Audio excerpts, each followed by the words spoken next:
Immense pleasure to introduce our special guest, Dr. Prabhat Pankaj sir, who would share his knowledge and insights on professional ethics.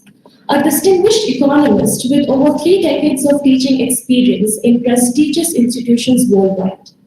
Renowned for his expertise in happiness and mindful research, he is an acclaimed author, speaker, and director of Jaipuria Institute of Management, Jaipur. Dr. Prabhat's contributions extend to international platforms, including TEDx, where he shares insights on happiness and well-being. Sir, we are highly grateful to you for giving us your precious time. I now request you to kindly address the session. So here we go. Yeah, and the sound is also fine. Yeah. So I'm going to talk about ethics and sustainability and navigating the future of responsible business on the one side, and role of business school. I also thought that it's going to be important that we should speak a little bit on the role of business school on ethics and sustainability. So I picked up this theme today. So if you look at business school per se, there are two words that goes in. One is business, another is school.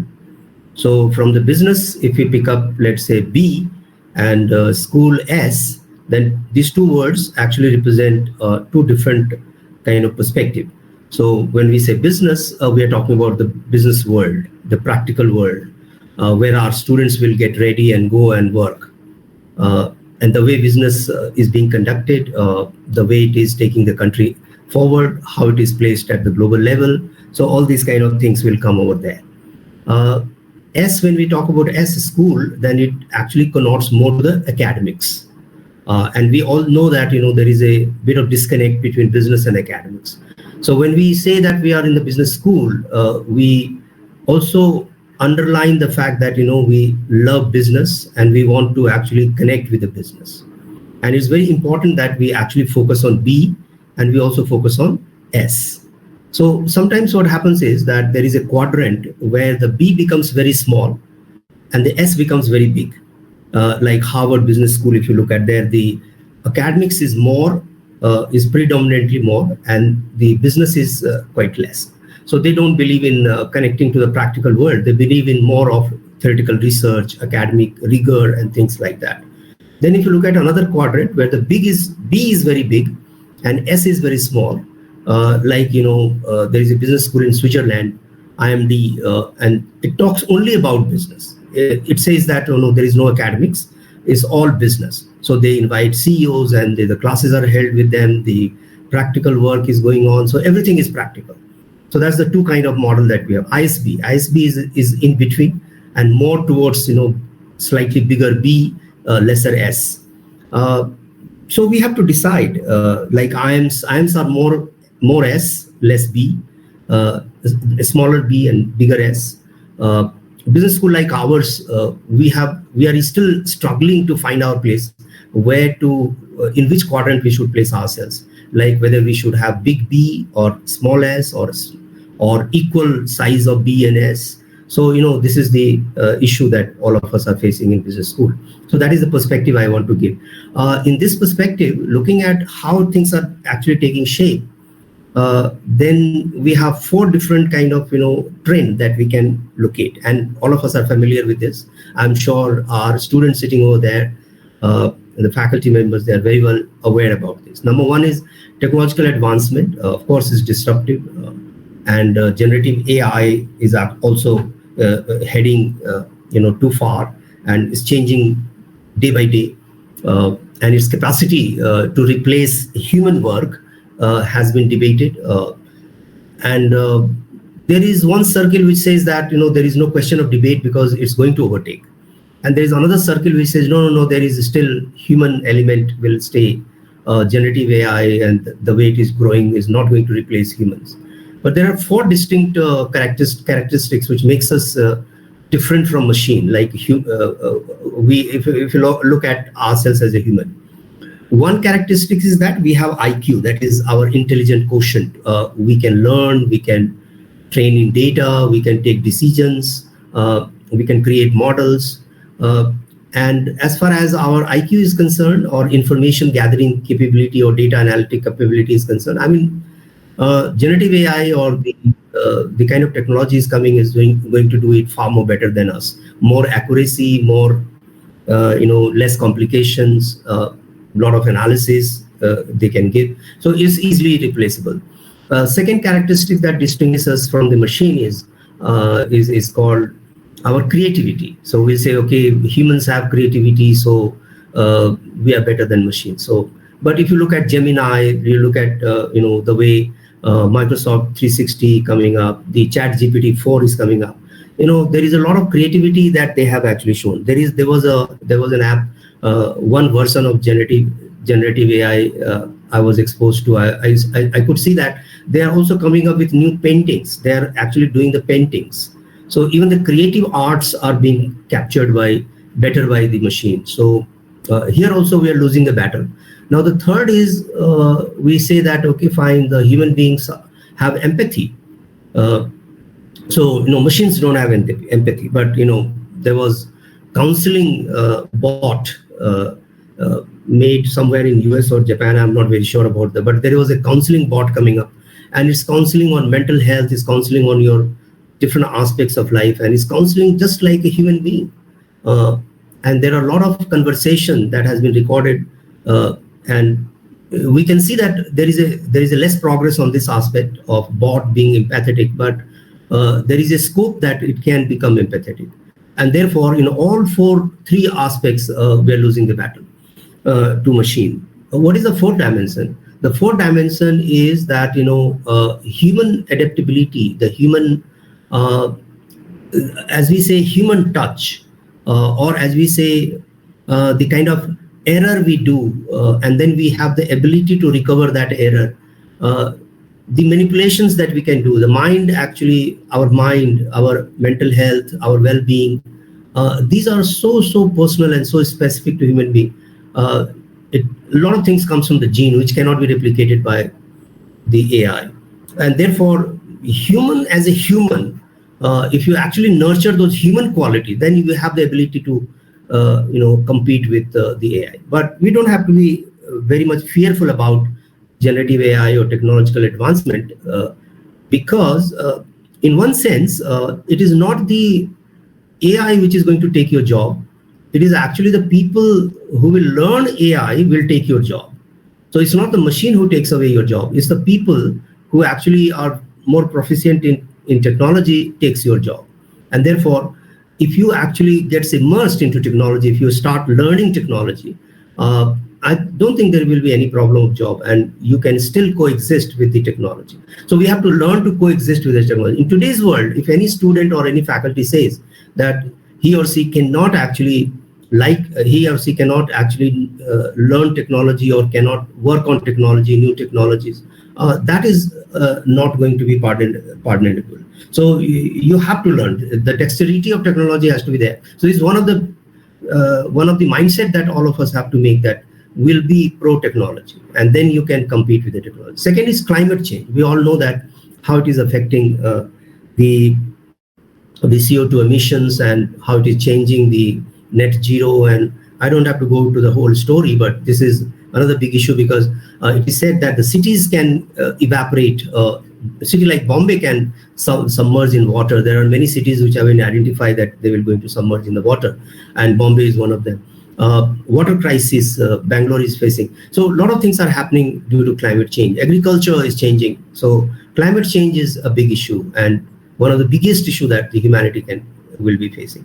We are living in a blue card world, and I don't have to explain it more. Volatile, uncertain, complex, ambiguous, and diverse. So diversity is one that is added into the VUCA. So this is another kind of feature that we are living in.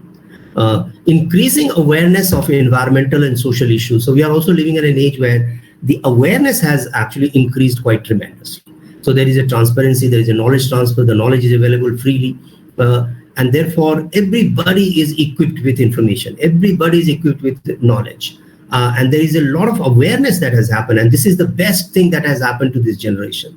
So you talk to the student of today's generation, millennials or the generation Gen Z, they are more aware about the facets of life. Their answers are very accurate. They know what exactly they want to do. They have their own choices and preferences. They have their way of earning, idea about how they are going to earn. They really want exactly what they want from their life. And it is the clarity that they have in their mind. We have never seen that kind of clarity when we were the students. And therefore, we are living in a different world. So given this perspective, one thing that is very important for all of us is interdependency, because no longer the world is independent in itself, that you can live off your own. You have to live in collaboration, because what you do is going to affect others, and what others are doing is going to affect you. What America is doing is going to affect India, and what India is going to do is going to affect the rest of the world. And therefore, we are living in an interdependent world. And here the word is collaboration. And at the college level, or you and me, we can talk about collaboration as a representative word for interdependency. So interdependency is the key for survival. That's number one. And because each one of us are affecting each one. So production is happening at one place and is affecting the ecosystem of the at another place. The CO2 is emitted in one place and is affecting the whole world. Is a global bad, and is affecting the other world. And therefore, interdependency is very important. Second is innovation. We need to actually find out new ways of doing it, and that is also our chance of surviving the future. So if we want to survive future, one is interdependence. We have to recognize that we are interdependent.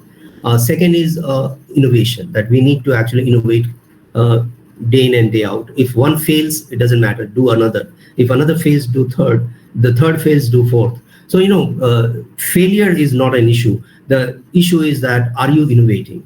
Do you have innovative mind? Do you have creative mind? Third is a stakeholder's perspective. So, anything that you do, you have to consider the stakeholders around what you are doing. Say, for example, business school. So who are the stakeholders of a business school? So a student is a big stakeholder. The faculty is a stakeholder. The management is a stakeholder. And then it doesn't confine to only this much. The society is a stakeholder. The government is a stakeholder. The industry is a stakeholder.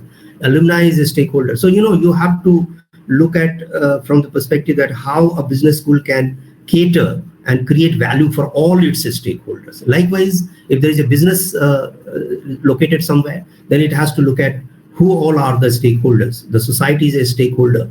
The customer is a stakeholder. The employee is a stakeholder. And therefore, the business has to look at all the stakeholders and see what kind of value they are creating for each one of the stakeholders. So these days are we are living in is a day of this kind of perspective, where we have to think that we are interdependent, we live in collaboration, we are innovative, we are creative, we have to find out solutions, and then also we are actually looking at the welfare and the well-being of all the stakeholders that in whatever we are doing, right?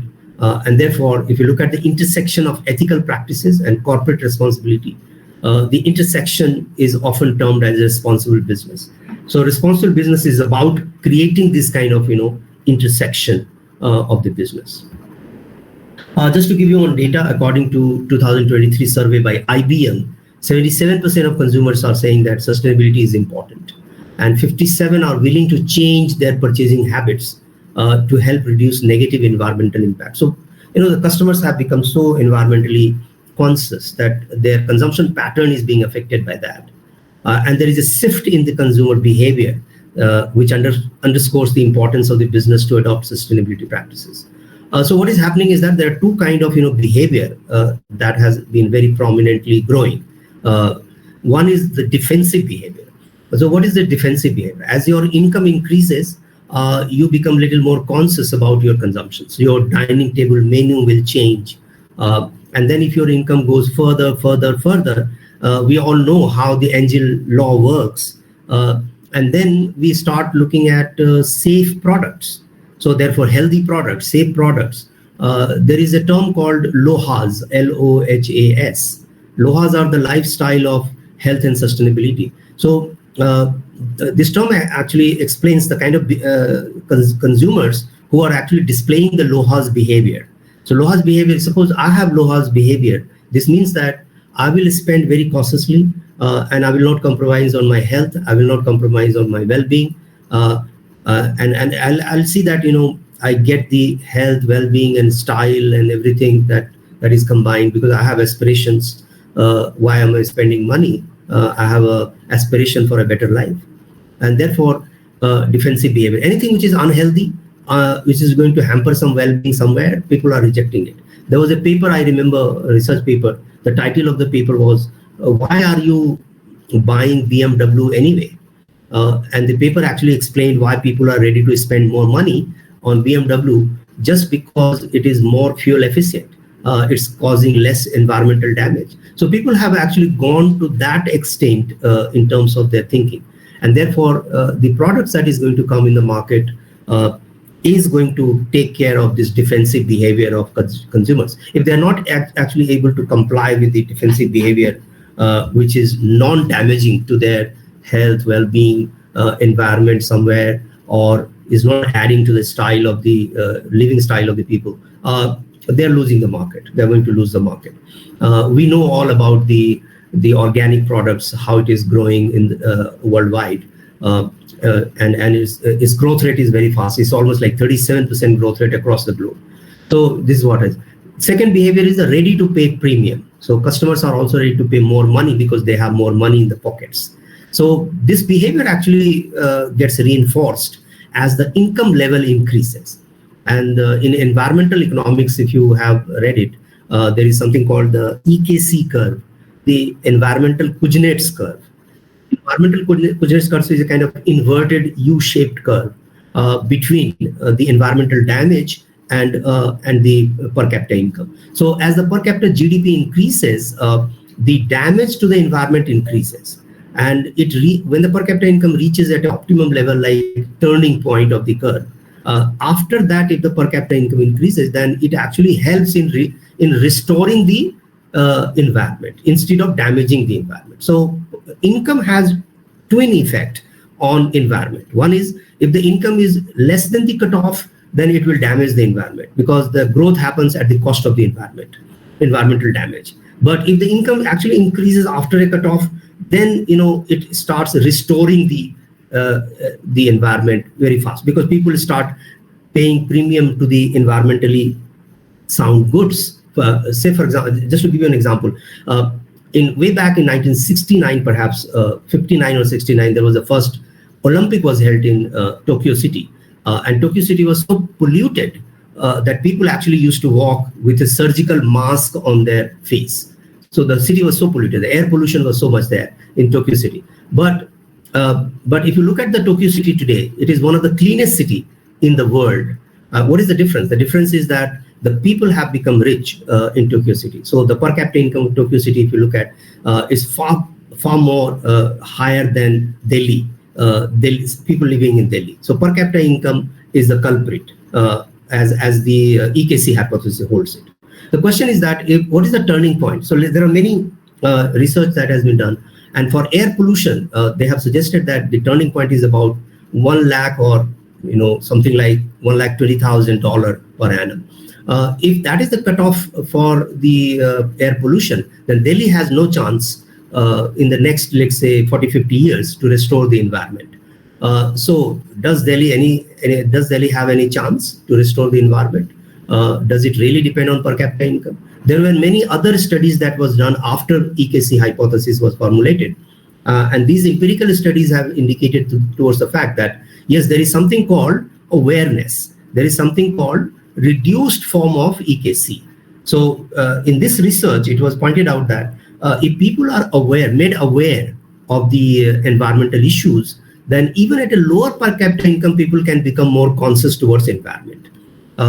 And this is very much true for a country like India. Let's say you go to any village which has been developed on the basis of environment. There are many villages which has been taken care of fully in terms of environmental protections. And you see the village, the way it has been crafted.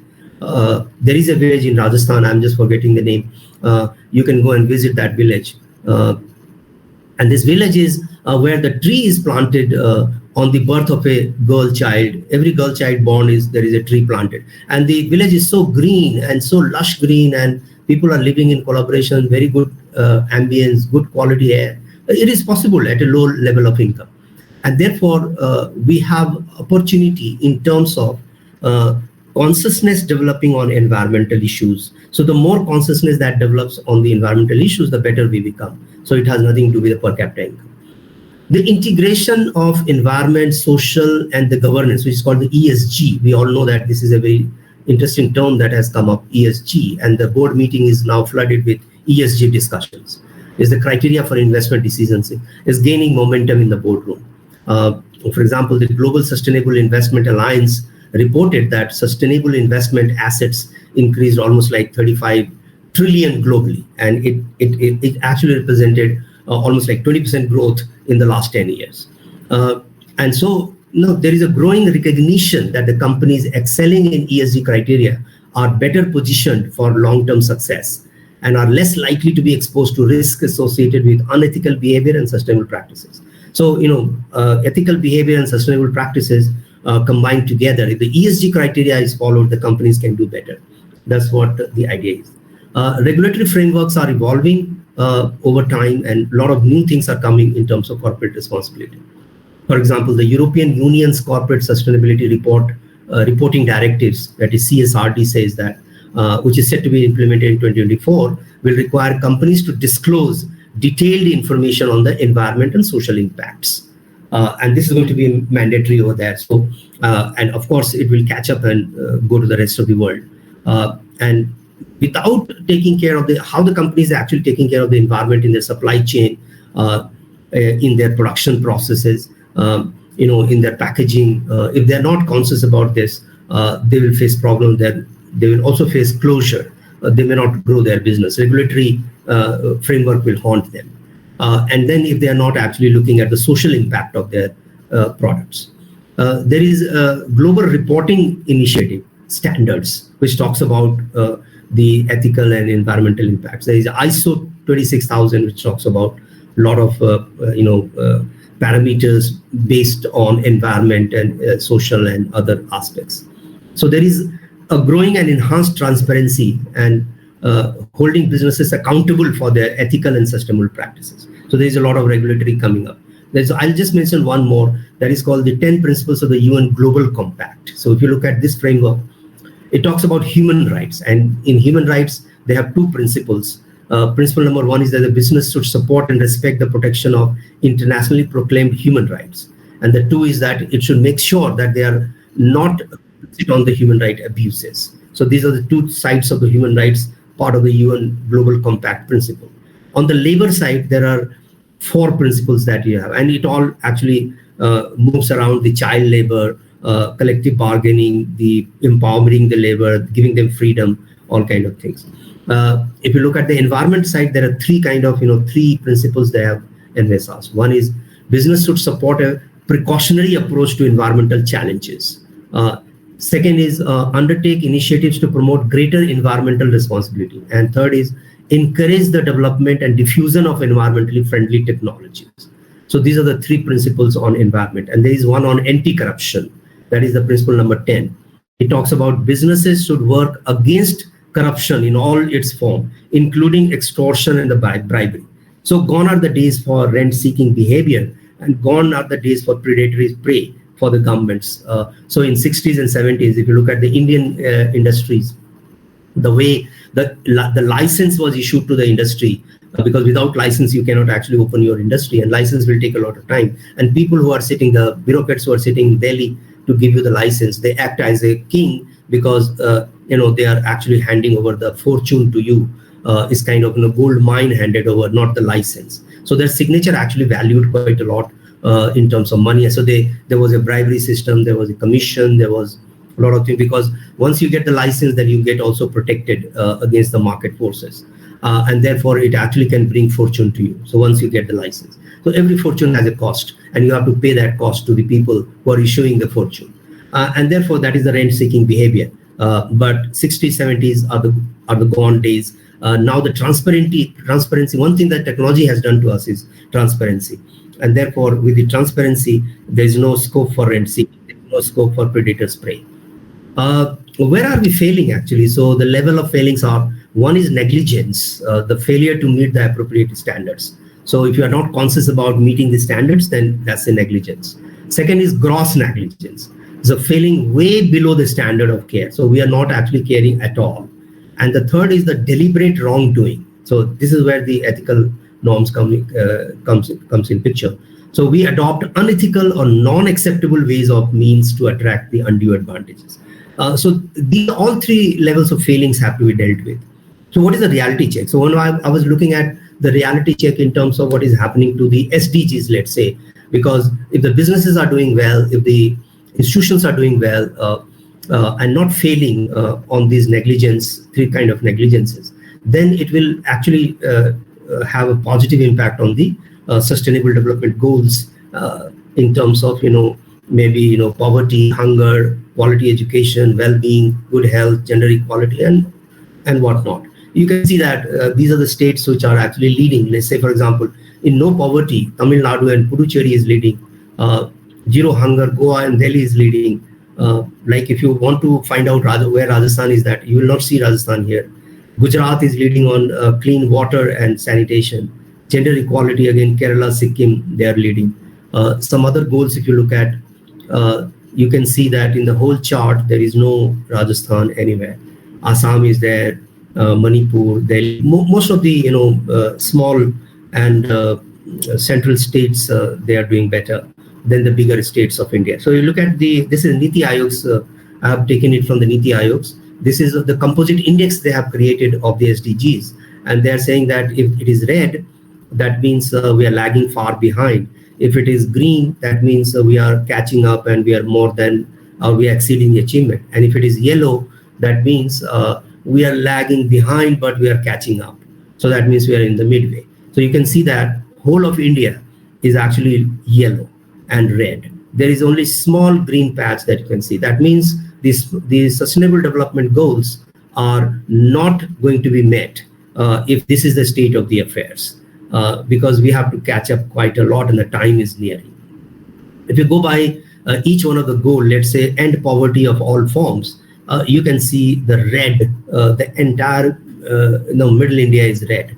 And then there is a lot of yellow. Of course, there are greens as well. But we have to catch up quite a lot on ending poverty of all form. Hunger, we are even worse than ending poverty.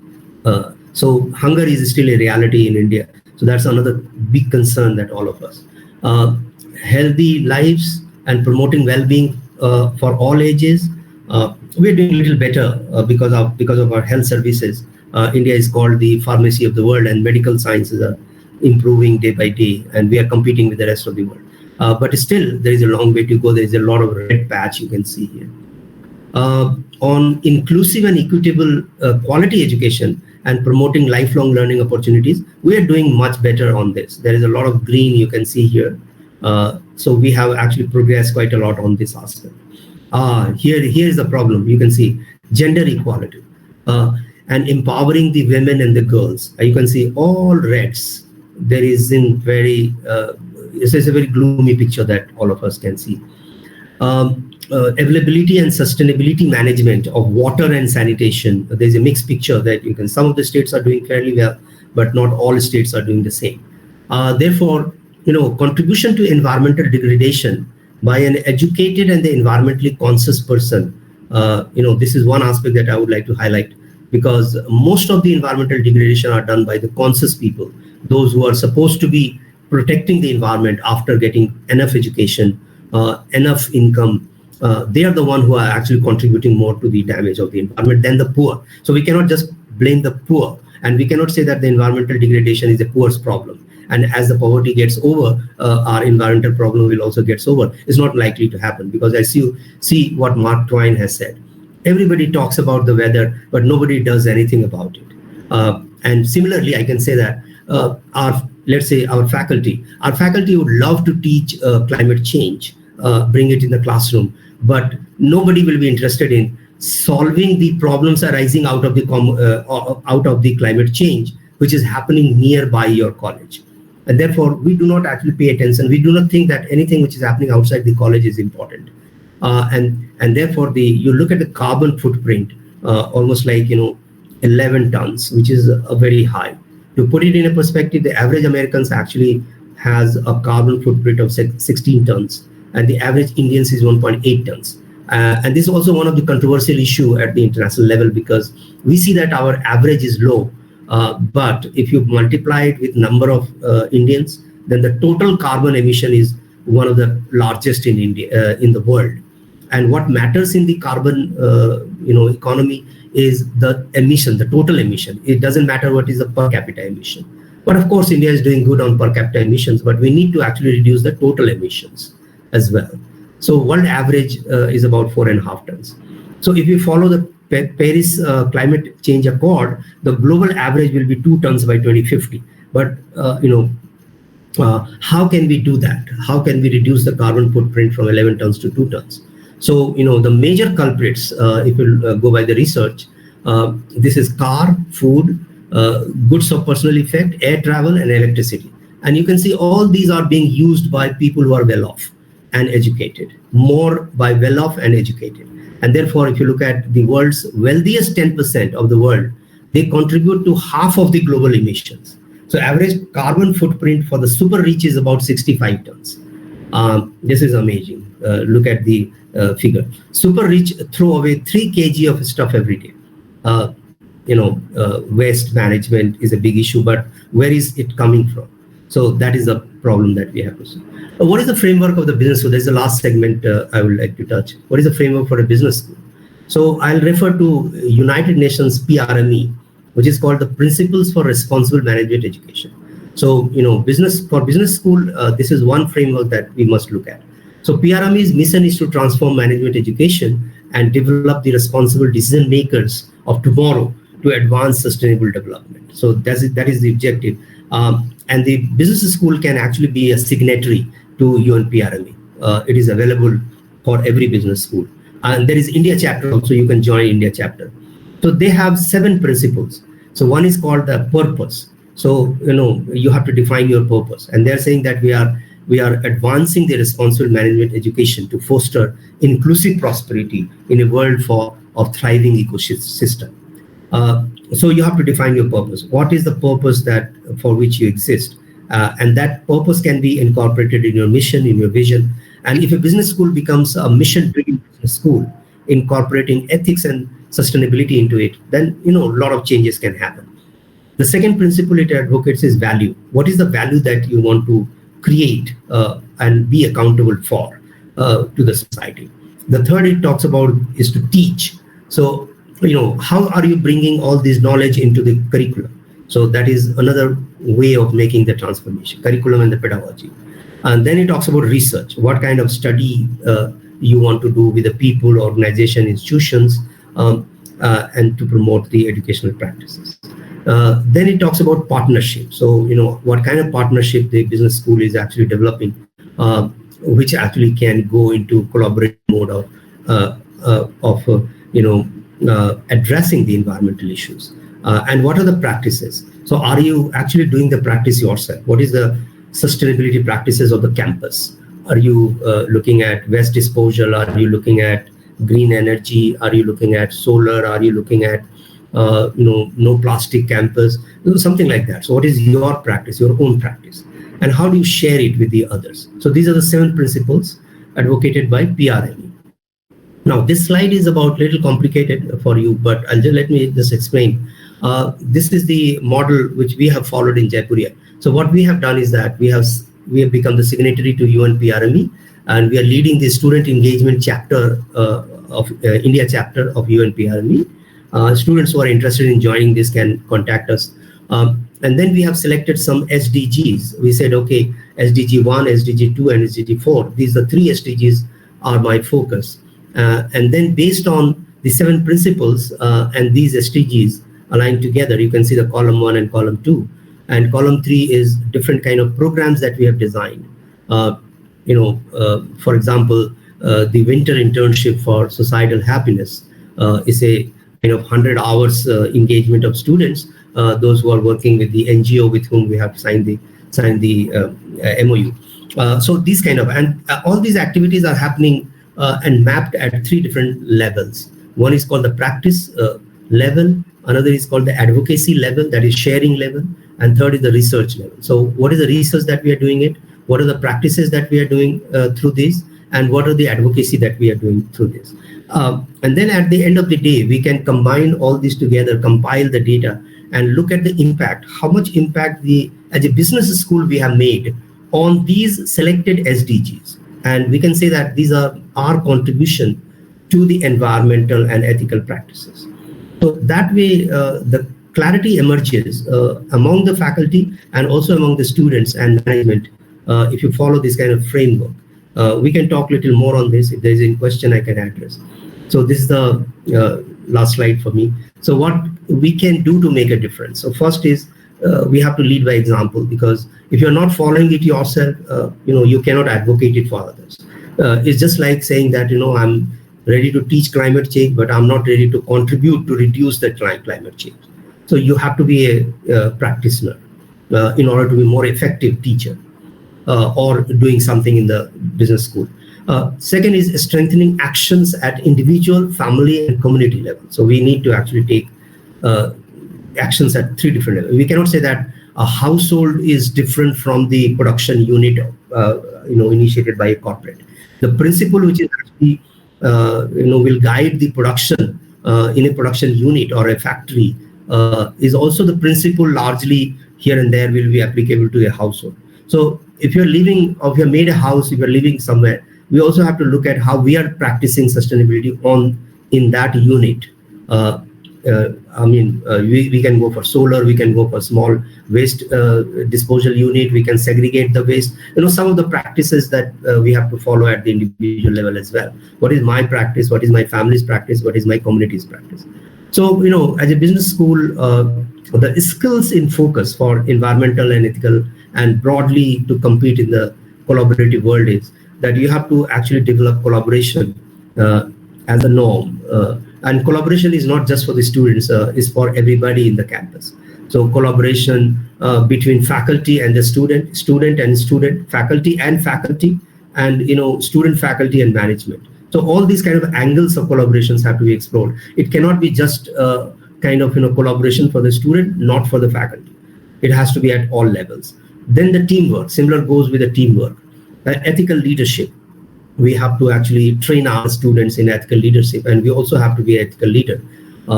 Teaching is a leadership position, and then we have to be very conscious of the fact that we are a leader in our own, and then what kind of ethical behavior I should actually advocate and lead by. Next is the problem solving. Of course, a lot of problem solving and creativity will be required by the students in order to compete in the AI world.